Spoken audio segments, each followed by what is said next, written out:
আজ বাজারে গিয়েই দেখি টাটকা টাটকা চুনো মাছ, বাওরের একদম টাটকা তাজা চাদা মাছ। এই মাছগুলো খেতে কিন্তু দারুণ লাগে। তাই ভাবলাম পাট শাক দিয়ে চুনো মাছের একটা রেসিপি আপনাদের সাথে শেয়ার করি। প্রাচীন গ্রাম বাংলার এটা একটা দারুণ রেসিপি। গরমের দিনে পাট শাক কিন্তু প্রচুর পরিমাণে পাওয়া যায়, আর এই পাট শাকে প্রচুর পরিমাণে ফাইবার থাকে, যা আমাদের খাবার হজম করতে সাহায্য করে। গরমের দিনে আমরা বেশিরভাগ চেষ্টা করি একটু হালকা পাতলা খাওয়ার, তাই আজকে একটা হালকা পাতলা রেসিপিটা খেতেও যেমন ভালো লাগবে, আবার শরীরের পক্ষেও ততটাই ভালো। তাই প্রথমে পাট শাকগুলো আমি ভালো করে বেছে নিচ্ছি। পাট শাকটা একেবারেই কচি, খালি ডাঁটাগুলো বাদ দিয়ে কচি কচি পাতাগুলো আমি সব বেছে নিচ্ছি। আর এই পাট শাকের ঝোল খেলে আমাদের শরীর কিন্তু ঠান্ডা হয় গরমের দিনে আমরা মনে করি যে কি খেলে শরীরটা ঠান্ডা হবে, কিন্তু অনেকেই বুঝতে পারি না। ঠান্ডা জল খাই, আইসক্রিম খাই, কিন্তু যেগুলো খেলে আমাদের ভীষণ উপকার হবে সেগুলো খেতে কিন্তু আমরা ভুলে যাই। তো এবার ভিডিওটি দেখতে থাকুন কিভাবে রান্নাটা করি। প্রথমে শাকগুলো আমি কুচি কুচি করে কেটে নিচ্ছি। একদম কুচি করে কাটিনি। এই পাট জাতীয় শাকগুলো কাটার আগে ধুয়ে নিলে ভালো হয়, কারণ পাট শাক একটু লোদ লোদ মতো হয়, তাই কাটার পরে ধুলে সেই লোদ লোদটা বেরিয়ে যায়। তো যাই হোক, শাকটা আগেই ধুয়ে নিয়েছিলাম। এবার কড়াইতে দিয়ে দিয়েছি সর্ষের তেল। তেলটা একটু গরম হতে থাকুক। তো এই তেলের মধ্যে আমি একটু লবণ দিয়ে দেব, যাতে মাছগুলো কড়াইয়ের গায়ে না লাগে।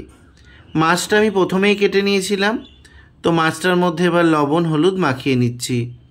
আজকাল তো মানুষ চুনো মাছ খেতে ভুলেই গেছে। এই মাছগুলো কিন্তু আমাদের শরীরের পক্ষে অনেক উপকারী। তো যাই হোক, তেলটা গরম হয়ে গেছে। এবার মাছটা আমি ভালো করে লাল লাল করে ভেজে নেব। তো মাছগুলো দিয়ে দিয়েছি।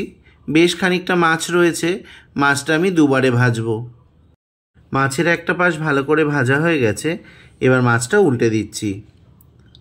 উল্টে পাল্টে মাছটা ভাজা হয়ে গেছে, মাছটা তুলে নিচ্ছি। মাছটা ভেজে তুলে নেওয়ার পর ওই তেলের মধ্যেই ফোড়নে দিয়ে দেব সামান্য কালো জিরে, আর সাথে 5-6টা কাঁচা লঙ্কা চিড়ে নিয়েছি, সেটা দিয়ে দেব।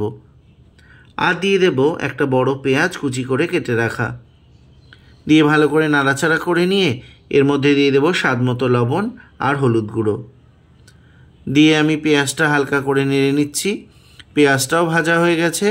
এবার এর মধ্যে কুচি করে কেটে রাখা শাকটা দিয়ে দেব। শাকটা দেওয়ার পর একটু নাড়াচাড়া করে নিয়ে তারপর আমি ঢাকা দিয়ে দেব কিছু সময়ের জন্যে। এতে শাকটাও একদম নরম হয়ে আসবে। এই ধরনের রান্নাতে যেহেতু তেল মশলা বেশি ব্যবহার করা হয় না, এই জন্যে এটা শরীরের পক্ষে কিন্তু ভীষণ স্বাস্থ্যকর। এবার শাকটা কিছু সময়ের জন্য ঢাকা দিয়ে দেব, যাতে শাকটা একটু নরম হয়ে আসে। এবার ঢাকনা তুলে আবার নেড়ে দেব। এই দেখুন, শাকটা একদম কিন্তু নরম হয়ে এসছে। এবার আমি এর মধ্যে জল দিয়ে দিচ্ছি।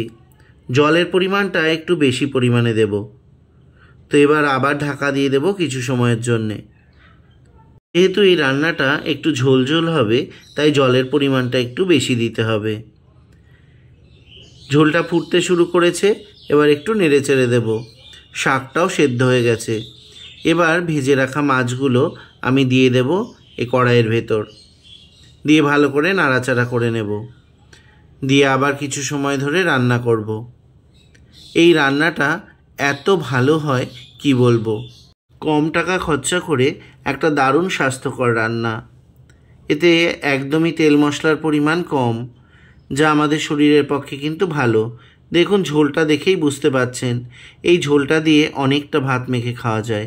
এবার একটু টেস্ট করে দেখব। তো দারুণ গন্ধ বেরোচ্ছে রান্নাটা দিয়ে। তো ভিডিওটি কেমন লাগলো অবশ্যই জানাবেন। ভালো লাগলে লাইক করবেন, কমেন্টস করবেন, আর যারা নতুন আছেন অবশ্যই চ্যানেলটি সাবস্ক্রাইব করবেন। আপনারাও বানিয়ে ফেলুন চুনো মাছ দিয়ে পাট শাকের এই রেসিপিটা।